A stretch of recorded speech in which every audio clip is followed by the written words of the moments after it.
Join me on my journey to health, happiness, and stability.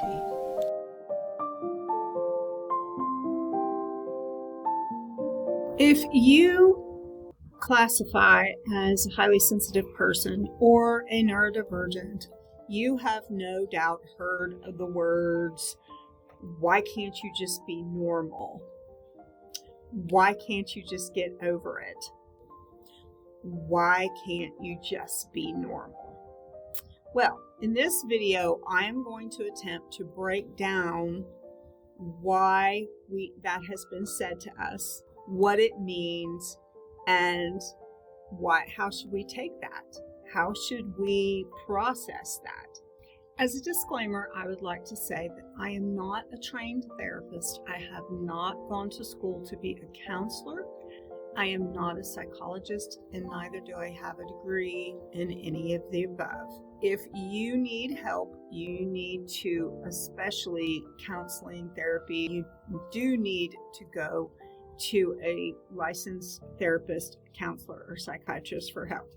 This was a pretty extensive study, and I may fumble around a little bit. I'm not a professional speaker, or I'm not a TED Talk, but I will try to relate to you why this term, why can't you be normal, is something that gets thrown around in our lives, and we have to grapple with, what does that mean, right?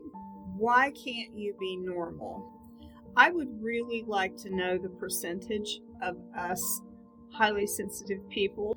It includes all types of people. You could be Asperger's, you could be ADHD, you could have other complicating factors like brain damage or, any number of things. All of us are different. We have a few key components that make us alike, and generally that's just hypersensitivity, empathy, difficulty enduring too much input. We have to keep in mind that when we use these phrases, every single one of us is different, and we meet different challenges, and our families are different. There's so many factors that play into the final product, essentially, of who we are. So none of us are identical. We are all very, very different. While these terms, neurotypical and neurodivergent, are thrown around, I'm going to try to describe what these terms mean. A neurotypical person is a person that their thinking patterns, their learning patterns essentially kind of fall into societal expectations. They are all different. None of them are just alike. As far as learning, communication, sensory stimulation, and a lot of the things that make up what our life is, they fall into what is considered normal. What is normal?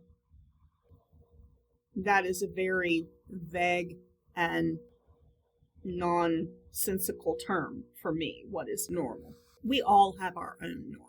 A neurotypical person, generally, they have less issue being in society, and they do fall into the quote norms of learning, communication, stimulation. A neurodivergent, whatever diagnosis they may have mentally, they seem to diverge from that normal. And then you're going to hear more and more as time goes on the word neurodiversity. We live in a society that has a diverse population of people. Our brains work differently. We have different sensory intake. We have different coping mechanisms. I think they're saying right now that something like 20% of the population is neurodivergent. I would argue, with my limited experience, that the percentage is way higher.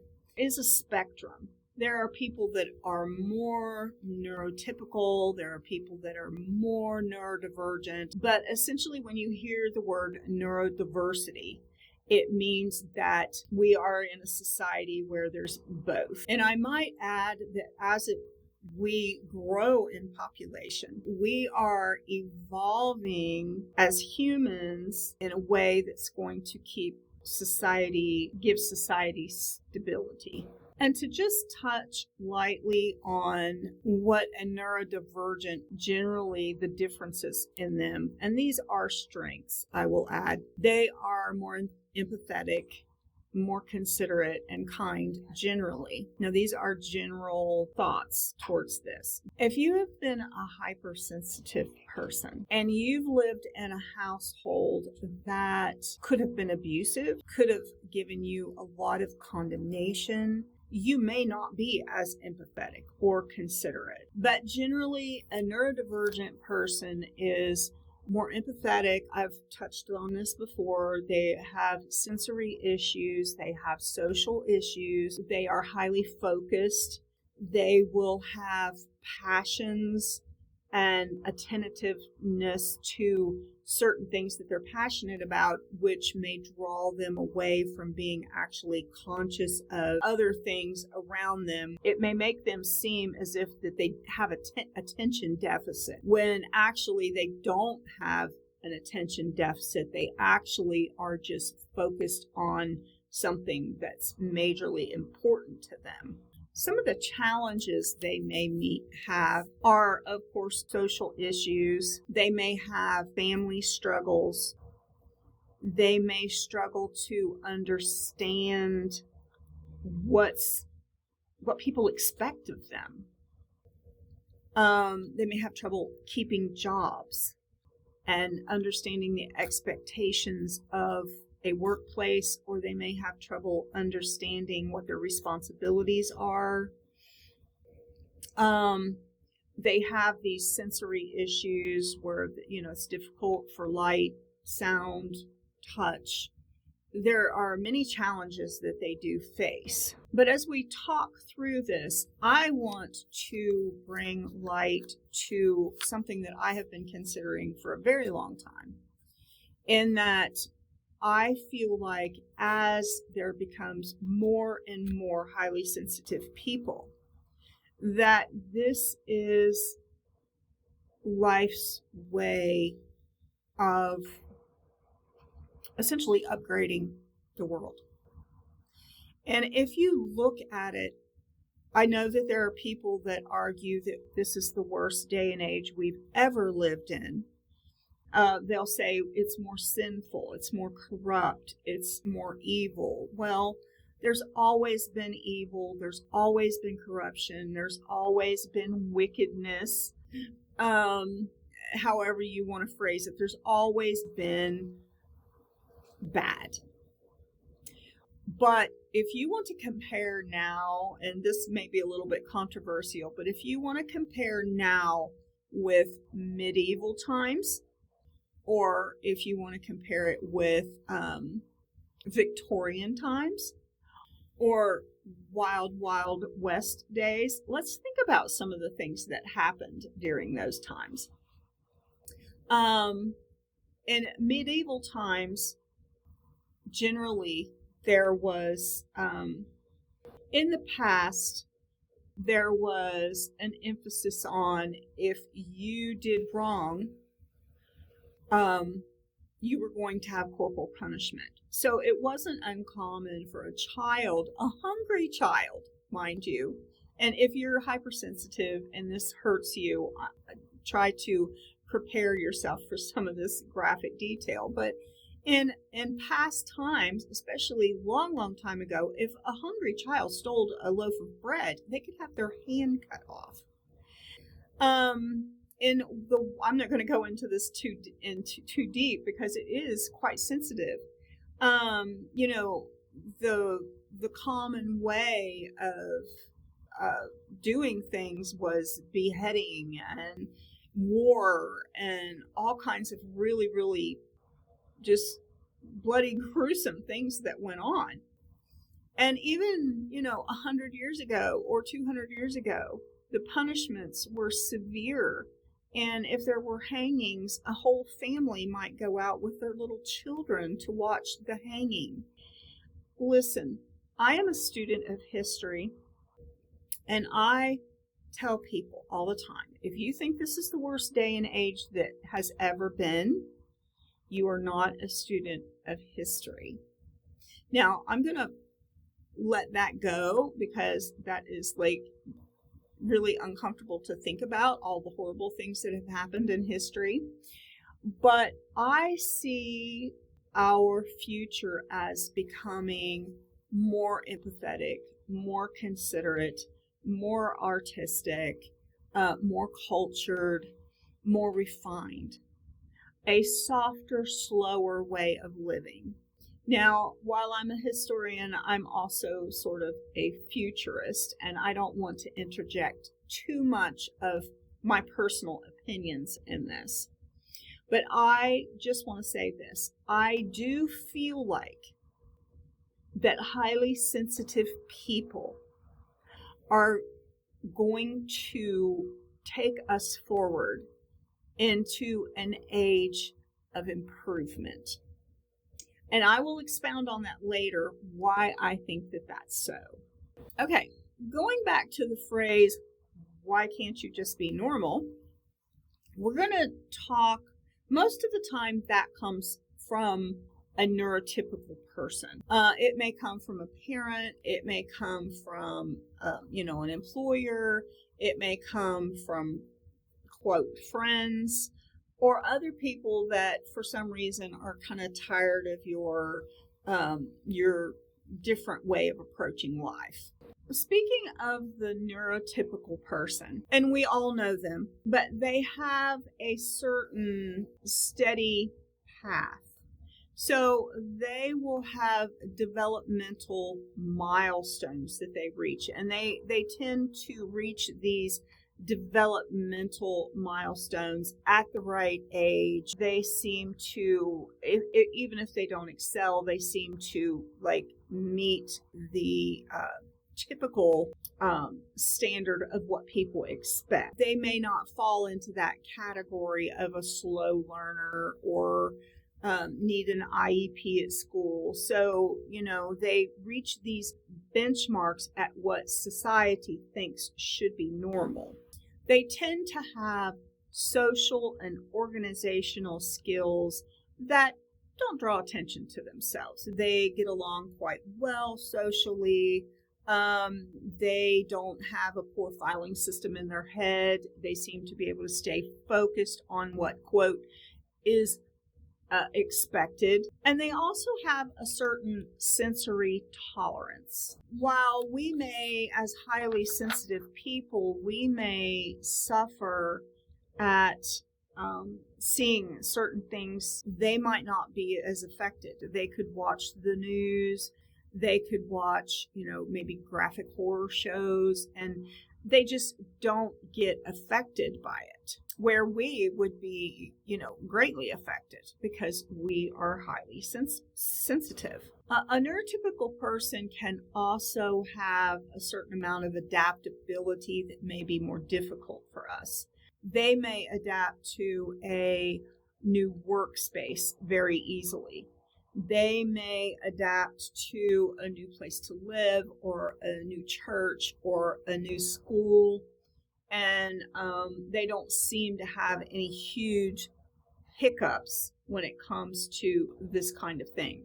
And I'm going to go into this trying to be as respectful, fair as possible. As a neurodivergent person or a highly sensitive person, we sometimes see neurotypical people in a much different light, because while they seem to have all of these positive things going on, we can sometimes see the darker side of them simply because it's directed towards us. They have difficulty accepting they have difficulty accepting our eccentricities, or our time management, or our communication, our sensory sensitivities. All of these things are troublesome to them because in their neurotypical mind, they can't understand why we're not just like them. They tend to think that we are abnormal. But for the neurotypical out there that think that we are abnormal, I am going to drop a secret on you. We feel like you're very abnormal, and these are the reasons why.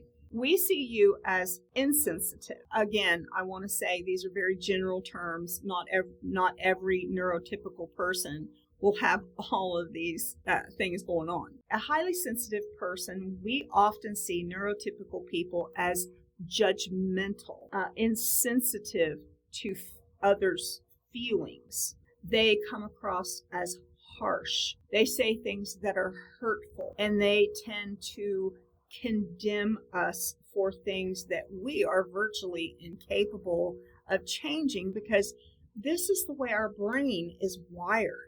We were made this way in the womb. I personally don't see it as a disability unless you have some added things with it. We can see them coming at us in such a harsh and judgmental way that it doesn't seem all peaches and cream to us. They seem to have a lack of empathy. If we are our senses are being overwhelmed by, say, loudness, if we're in a concert or in a place where there's a lot of noise, we may need sound buffering headphones. I know I had to provide those for my children whenever that we were in a place that was like really, really loud. I early on was very aware of these things, with some blind spots, I will add. But I was aware that my children suffered from some of these things. I also suffered from some of these. Also, neurotypical people, they follow these social expectations. So it's kind of like a societal hierarchy. We see them oftentimes as trying to keep up with the Joneses, as they used to say, trying to put on the dog. Oftentimes, if they have a highly sensitive or neurodivergent child, brother, sister, husband, whatever, they may try to hide that. And if you're out in public with them, you may feel like they're trying to shove you in a corner or have you hush. Have you ever been shushed? Or they might, not take you because what they're seeing as abnormal activity or whatever, you feel isolated. That is because social expectations tend to be high on their list of priorities, and they don't want to be embarrassed. They don't want to have anyone think badly of them. A neurotypical person will often not share personal issues, personal problems. They're the ones that on Facebook keep everything looking like your family is just perfect. And I'm not saying that there's anything wrong with that. We all have our own idea of how we want to share socially. But yeah, they are really big on social expectations. They can be quite inflexible in their communication and their ideals of things. A lot of this is generational. So their parents taught them this, and so they're going to try to teach you this. But in their communication with you, they can be quite inflexible. And if you try to explain why you feel the way you do, or the feelings that you have, or the sensitivities that you have, oftentimes they'll be like, no, you are not looking at this right, and you need to take responsibility, and you need to do this, and you need to do that. We are expecting you to fill in the blank. As a highly sensitive person, we may not be capable of fulfilling whatever expectations they have. And therefore, we feel consternation, we feel rejected, we feel reproved. Many times among the neurotypical, we will see them as having a hierarchy or cliques. They often have, as I said, they put a lot on societal expectations. So belonging to some social club, or being in some kind of leadership team, or belonging to some kind of exclusive group. These will often mean a lot to them, and they really don't like for someone or anything to come along and shake and rattle the boat. They want you to be good. And to them, good is being just like them. And honestly, that is not possible for us. And to be very honest about it, we don't want to be. We don't see it as desirable. Many of these things that I've mentioned to you, they don't come across to us as something desirable. We don't want it, and we simply will run from it and become avoidant of it. It doesn't seem valuable, and we value other things. Many times they will have sensory insensitivities. They don't have compassion or empathy towards you if you are experiencing difficulty with these things.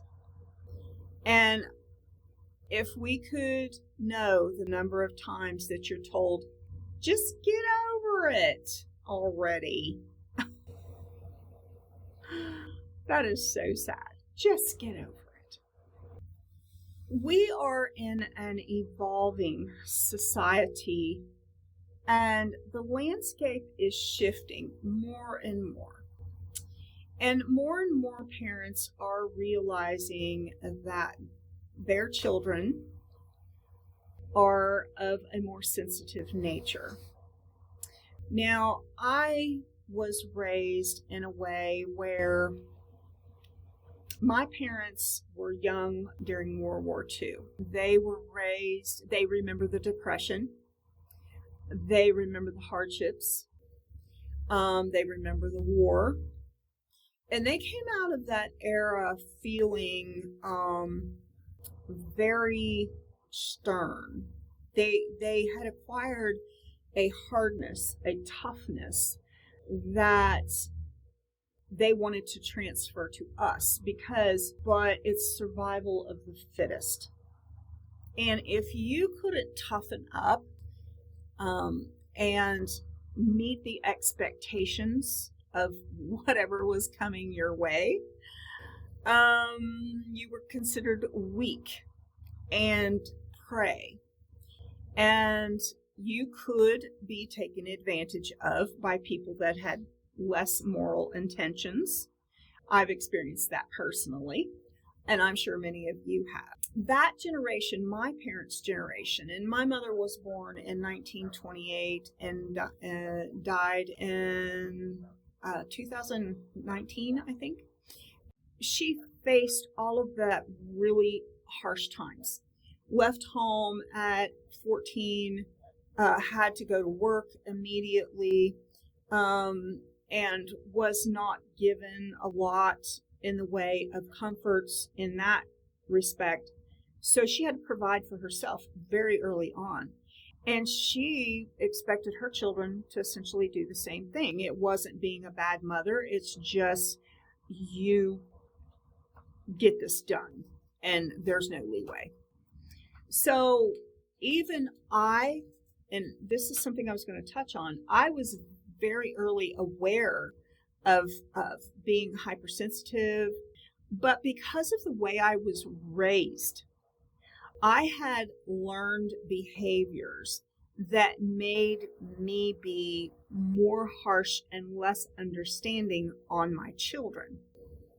The ones that displayed a toughness, a strength, were incredibly smart and were incredibly capable. I tended to expect them to be like adults at a very young age. And even now, I have a tendency, I have to really work on it because I expect more from them than the ones that came across with more disability or more issues. I realized if you're a highly sensitive person, and I did this myself, and to meet the expectations of the neurotypical society, you put on this hard shell and you become super, super tough and you act like you're capable and you mask your inner feelings. You mask who you really are. You don't relate to them that you are suffering. You don't relate to them that you feel insecure. You don't relate to them that you have emotional issues. You're doing yourself a disservice because they need to know and understand that these are things that you're dealing with.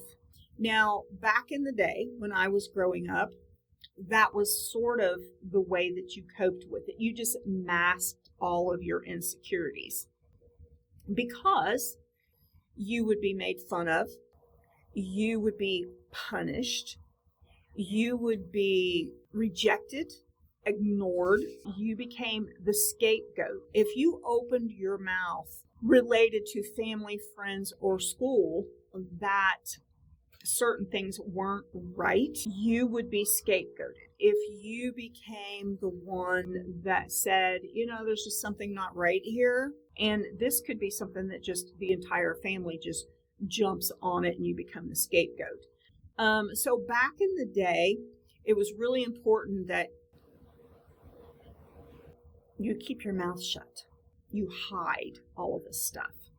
But then it just became more and more unbearable, which then in turn could lead to more and more problems. So if you're a highly sensitive person, I want to encourage you to accept this and realize that it is normal. When they say, why can't you just be normal? You say, I am normal.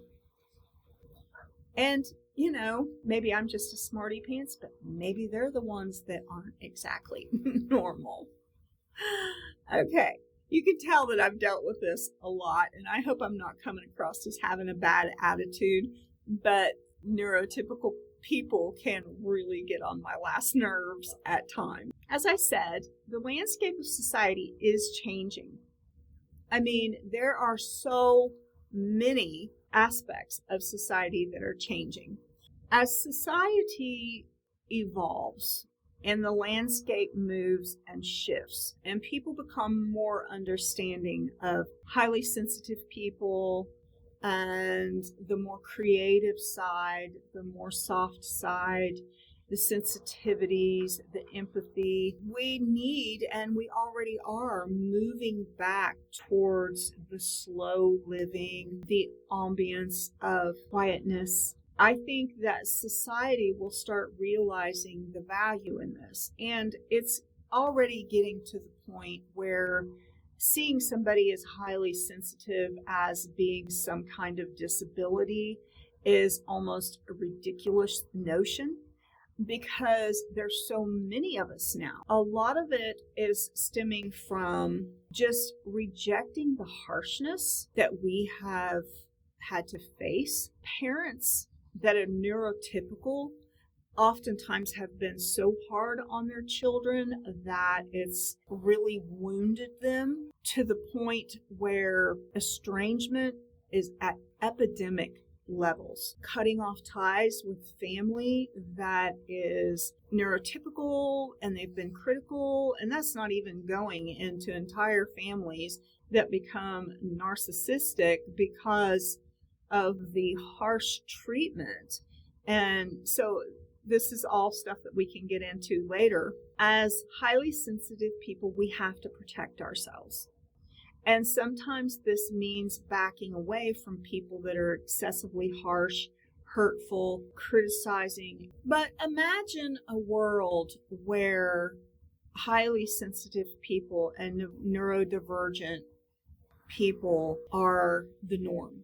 It will bring about a time of empathy, compassion, creativity, a sense of serenity. Many of the traditional ways of living would come back. Family would be more important. Children would be given a place of compassion and tenderness and would be validated in the way that they needed to be.